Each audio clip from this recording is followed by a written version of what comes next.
The horn signals the coming of the Sabbath.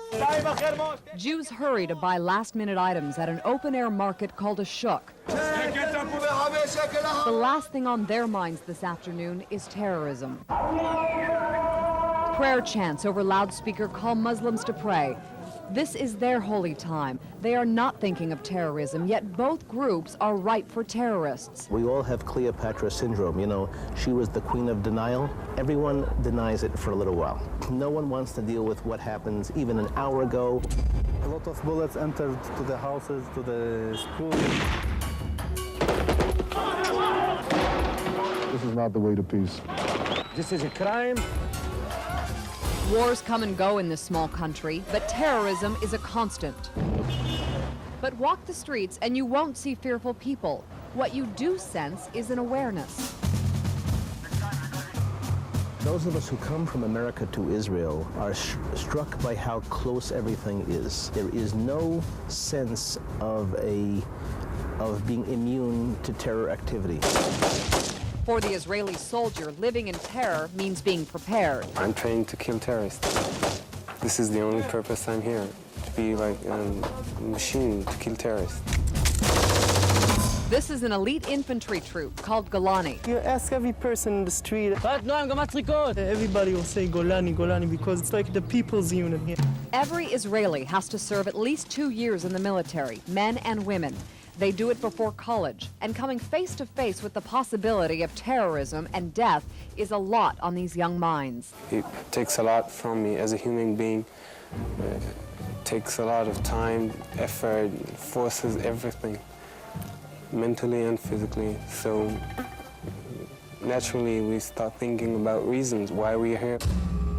Since soldiers are used along with police to patrol the streets, they have to be trained in urban security because so many terrorist acts happen in crowded streets just like these, or these. Streets that look much like our own, filled with innocent people and tourists. I admit, like when I'm in Israel and I see soldiers with M16s, I feel really safe, but at home, like, I just don't think that's something I want to see. Many of those tourists are American, with definite views on the security they see. The world is getting very complex. America is still a very free country, and you can't bother people to check their pocketbooks when they go in supermarkets and check every suitcase and check. They don't want to be bothered. Knowing the dangers, thousands of Americans make the choice every year to make a new life in Israel. Often it's a spiritual choice, but it doesn't come without a price. George and Najwa are Palestinian. They've tried both California and Israel. They prefer to bring their children up in Israel. Earthquakes, gangs, drugs, AIDS.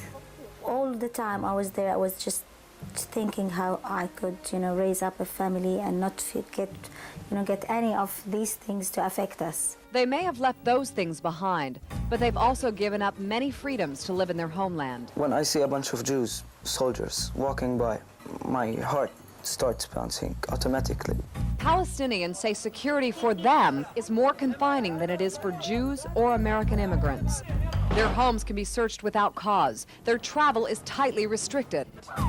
And every time a terrorist act happens anywhere in the world, they worry about their image in the world's eyes. And we were praying, I wish it's not an Arab, I wish it's not an Arab. Everybody, feels that all the world will be looking at what the Arabs doing.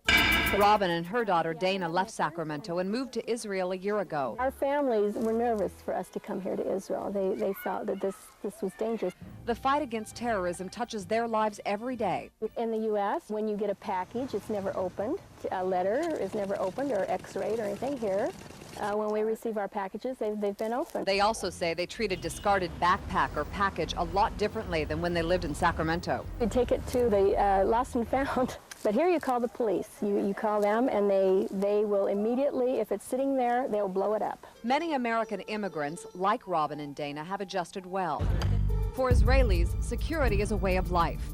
They predict America will react with just as much security if terrorism cuts deep enough into our sense of safety. There's a certain adrenaline in the human soul that as soon as you are under attack, it will be used. If your children are attacked, if you are attacked. And it takes a little bit while to get used to it, to realize it's happening to you.